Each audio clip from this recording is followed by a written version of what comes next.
আজকে আজকের মতো কাজ হয়ে গেল, বাড়ি যাচ্ছি। বাড়ি যেতে যেতে দেখুন কি সুন্দর। আর এই সুন্দরের মধ্যে কিন্তু একটা খুব সুন্দর একটা কবিতা মনে পড়ছে, সুনীল গঙ্গোপাধ্যায়ের পাহাড় চূড়া। অনেক দিন থেকে আমার একটি পাহাড় কেনার শখ, কিন্তু পাহাড়কে বিক্রি করে আমি জানি না।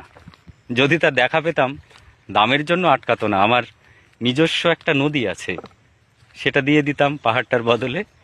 কে না জানে পাহাড়ের চাইতে নদীর দামই বেশি। পাহাড় স্থানু, নদী বাহমান, তবু আমি নদীর বদলে পাহাড়টাই কিনতাম, কারণ আমি ঠকতে চাই। নদীটাও অবশ্য কিনেছিলাম একটা দ্বীপের বিনিময়ে। ছেলেবেলায় আমার বেশ ছোট্টখাটো ছিমছাম একটা দ্বীপ ছিল, সেখানে অসংখ্য প্রজাপতি।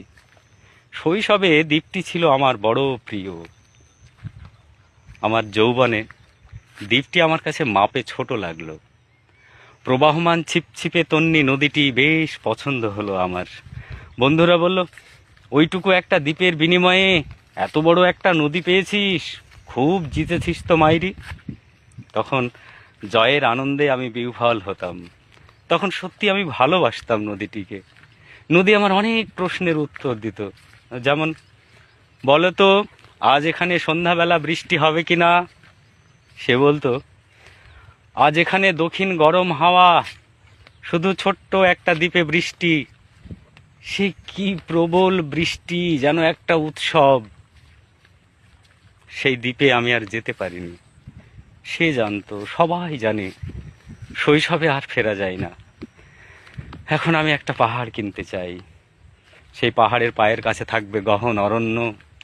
আমি সেই অরণ্য পার হয়ে যাব, তারপর শুধু রুক্ষ কঠিন পাহাড়। একেবারে চূড়ায়, মাথার খুব কাছে আকাশ, নিচে বিপুলা পৃথিবী, চরাচরে তীব্র নির্জনতা। সেখানে আমার কণ্ঠস্বর কেউ শুনতে পাবে না। আমি ঈশ্বর মানি না, তিনি আমার মাথার কাছে ঝুঁকে দাঁড়াবেন না।